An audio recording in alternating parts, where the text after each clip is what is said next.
What's going on? It's your boy DameSmiff, and so I'm here to talk to you really quick about this kind of a thought, really a concept I've had, where I believe that there are people, and maybe it's somebody like you or somebody you may know, that maybe they value their life, but they don't really appreciate it.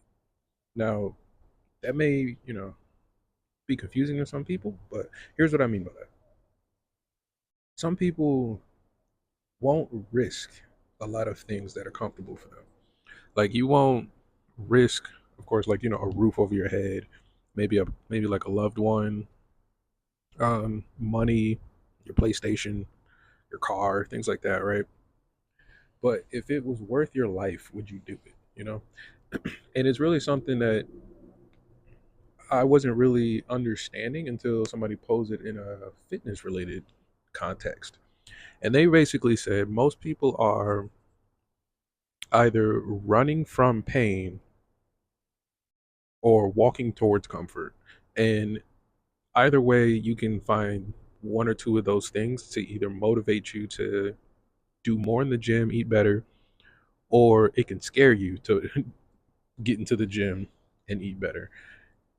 And so, in reality, what that example looks like would be like you get a diagnosis from a doctor, maybe somebody else near you gets a diagnosis from a doctor that may scare you, or maybe you get food poisoning once or something like that. Like these little things can kind of scare you into doing the right thing. Whereas for most people, it's a luxury to kind of think about that, to kind of just say, oh, I'm going to eat a kale salad and drink green juice. Like I just feel like doing that, right? Whereas there's people in the world where they have to do that in order to live longer, or to have less pain in their life. And so when you think about that, it kind of puts it into perspective what you value for yourself and also where you would put things for yourself. Like, where does fitness sit in the priority list of yours? Like, if you're, this page is mainly for musicians, but anybody out there, like, if you have a certain career or you're in a certain industry or you have a family, where does your fitness sit in that list of priorities? Is it number one, two, three, six, seven, 14? You know? And then when you start to move things around, like life events happen or maybe something important happens, what should you do? Should you move that list higher? Should you move it higher up the list, or does it matter what you do with that list? And so I think this is where, for me, I started to kind of look and ponder what do people appreciate when it comes to their own lives, and how does that translate into some kind of result. It doesn't have to be something I agree with, but if you appreciate small talk at the cash register or something like that, how do you turn that into something that's like a motivator for you to do better versus just a comfort, you know? And if you appreciate things like, clean water, like that's like everybody appreciates that. Do you really show that appreciation and that gratitude in the world? How do you measure that? And it's hard for a lot of people to really grasp because we have grown to just be in these comfortable places. Like I'm born American and I've been in the United States all my life. So there's some things that I just can't imagine going without that people go without every day. And to put that into perspective means, for me at least, could I do that? Would I do that? Not necessarily should, but it's like how dedicated are you to reaching what you would call a goal or a result when it comes to either your fitness, your life, money, and things like that. And so when you think about what's at risk, what is on the line in terms of that list of priorities. So like if you were to put your job as number one on your list of priorities, in my mind, number one means I would put my life on the line for that, right?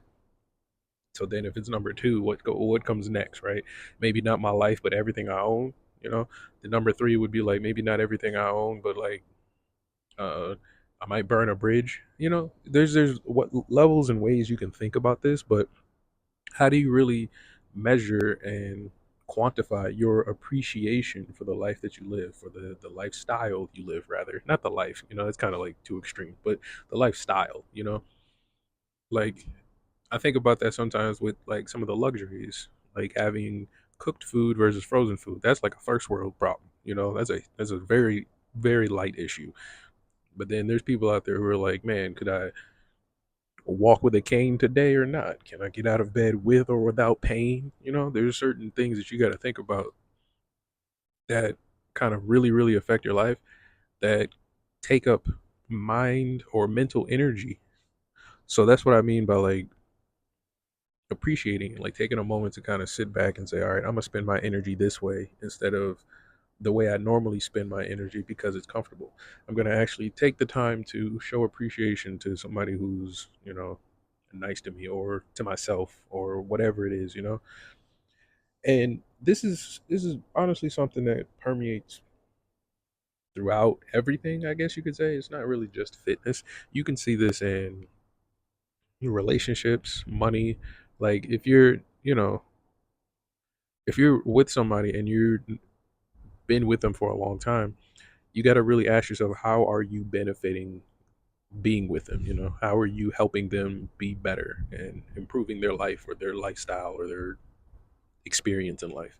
And if you're not, then do you know that? Are you aware of that? Are they aware of it? You know, does it even matter? Getting answers to those questions kind of, you know, will lead you to different decisions.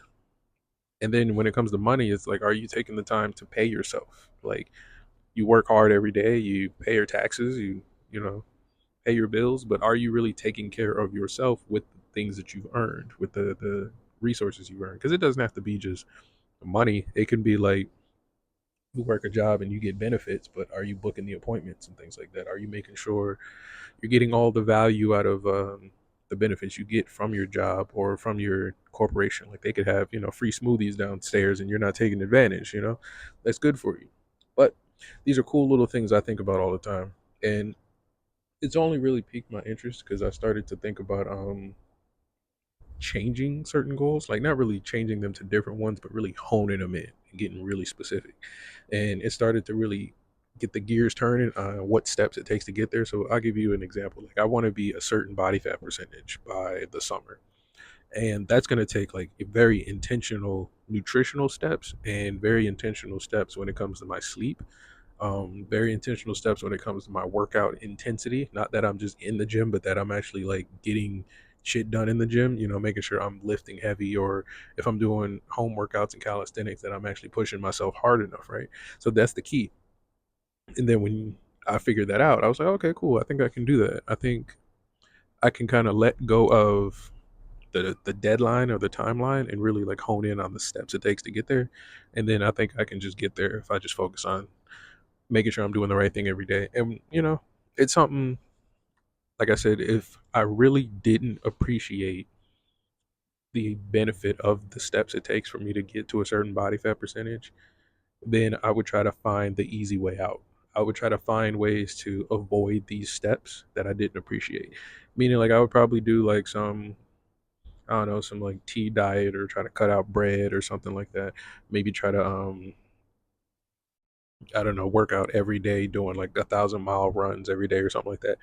That's just it's just not conducive of being effective. Now, there's probably like more effective ways to do the steps that I'm thinking of simply meal prepping and tracking my food and being in a calorie deficit. There's probably more efficient ways to do those exact steps, but trying to do something to just avoid those steps is just not going to work. I don't think that that's ever worked in any situation. Like if I was building a car and I was like, I'm not going to use bolts because I just want to skip that step, I don't think it's going to work, right? So it's just something that I thought about today. I just wanted to kind of drop this on you guys. Make sure you guys are paying attention and keeping yourself motivated as we get through this. And let me know if you want more videos like this. I'm literally just out on the porch just talking to you guys and just keeping it chill. We will be doing more workouts and things like that. Make sure you're checking out my social links. They'll be all in the description here. If you do want to talk to me directly, the best places are YouTube, Instagram, and that's about it. YouTube and Instagram. Everything else is pretty much just content, unless you just want specific content. Like if you want to see more music stuff, I can do that for shorts and things like that, or videos like this. So let me know. We'll be out here. But yeah.